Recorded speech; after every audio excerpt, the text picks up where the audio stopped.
राधे राधे गुरुजी। कपिल जी, सोलन से, हिमाचल प्रदेश। महाराज जी, आपके चरणों में कोटि कोटि प्रणाम। महाराज श्री, जिस प्रकार सभी की कुछ ना कुछ इच्छा रहती है प्रभु से, उसी प्रकार क्या अपने अपने स्वार्थ के लिए भक्ति करना उचित है? हाँ, शुरू करो, करना चाहिए। बड़े मालिक है, हम इस भाव से लगे ना, संकट निवृत्ति के लिए, धन प्राप्ति के लिए, पद अधिकार की प्राप्ति के लिए बहुत बढ़िया है। गलत आश्रय लेने से अच्छा है सच्चिदानंद प्रभु का आश्रय लेकर अपनी कामनाओं की पूर्ति करे। अगर प्रभु से कामनाओं की पूर्ति की अंदर भावना रखेगा तो उसका मंगल ही मंगल होता चला जाएगा।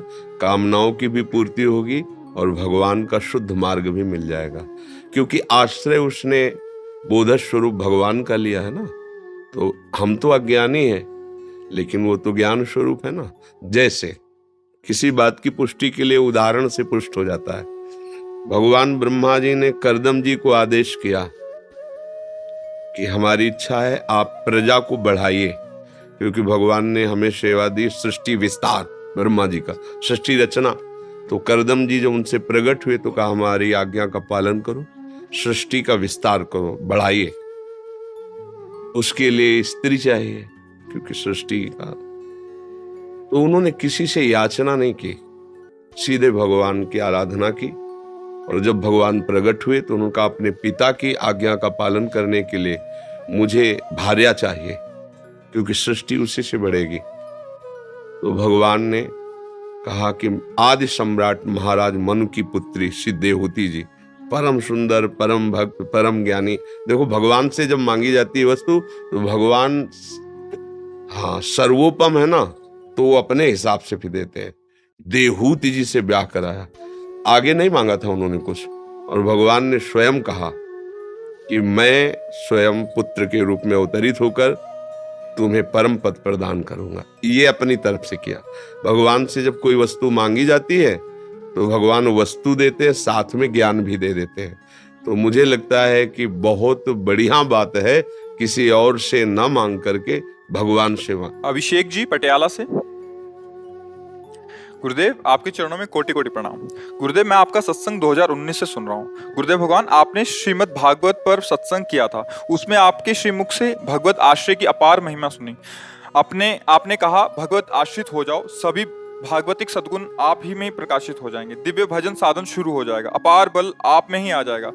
आपने बार बार कहा कि आप भगवत आश्रित हो जाओ। प्रभु का आश्रय कैसे लूं?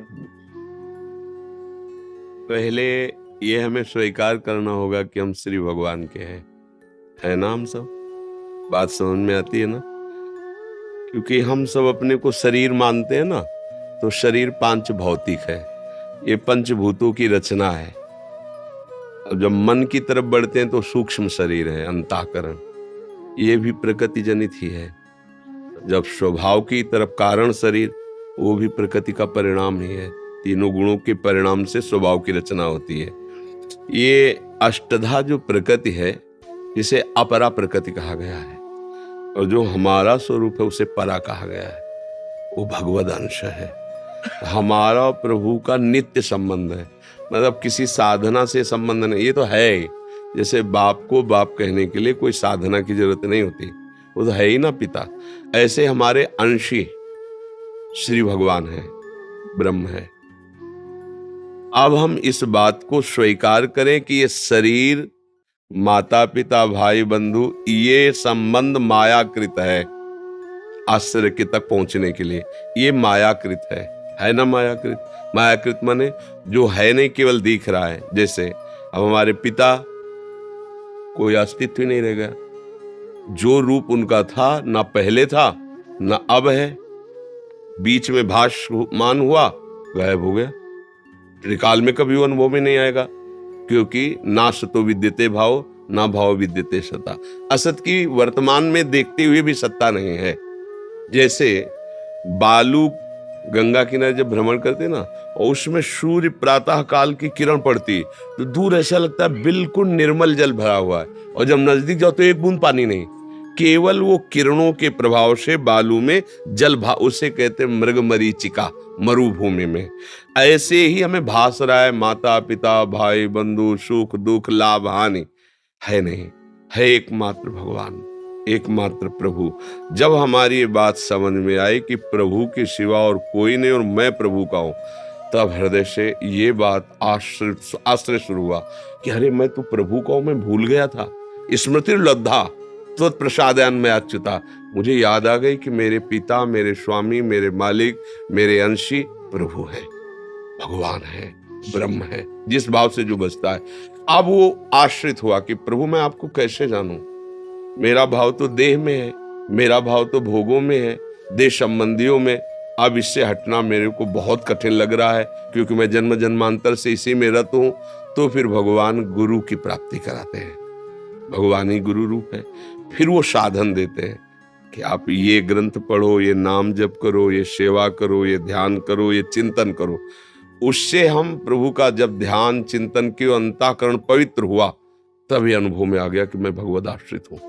अब तो रोम रोम आनंद से प्रफुल्लित होने लगता है, और जितनी दैवी संपदा है वो सब उसके हृदय में आ जाती है। ये आसुरी संपदा जब तक अहंकार रहता है तब तक बनी। आसुरी माने राक्षसी, ये सब राक्षसी संपदा का ही प्रभाव है। मदिरा पीना, मांस खाना, बेविचार करना, हिंसा करना, द्वेष रखना, क्रोध कर, ये सब आसुरी भाव है। ये तब तक रहता है जब तक अहंकार रहता है, और जब तक अहंकार रहता है तब तक भगवद आश्रय होता नहीं, क्योंकि अहंकार के आश्रित या तो भगवद आश्रित। तो अहंकार का नाश गुरु वचनों से प्राप्त हुई उपासना को जब बहुत काल किया जाता है तो अहंकार समर्पित हो जाता है। जैसे ज्ञानी जनों का अहंकार विशुद्ध ब्रह्म रूप में शिवोहम हम ब्रह्मास्मि, इसमें से, और भक्त का दासो हम, मैं प्रभु का दास हूं, प्रभु हमारे। तो नाम जप, ग्रंथों का अवलोकन, स्वाध्याय और संत समागम और किसी की भी भगवत भाव से सेवा, ये भगवत आश्रय पुष्ट कर देती है। समझ रहे हो ना?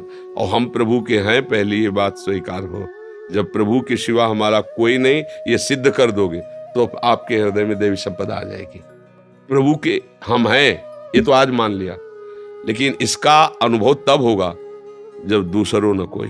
जैसे मेरे तो गिरधर गोपाल, ये बात तो सब कोई बोल लेगा, लेकिन दूसरों न कोई इसे सिद्ध करके दिखाओ। दूसरों न कोई, गिरधर गोपाल के सिवा मेरा कोई नहीं। ये तुम्हारी परीक्षा होगी, जब तुम इसमें पास हो जाओगे तब तुम्हारे अंदर सारे भागवतिक सद्गुण आ जाएंगे। समझ रहे हो ना?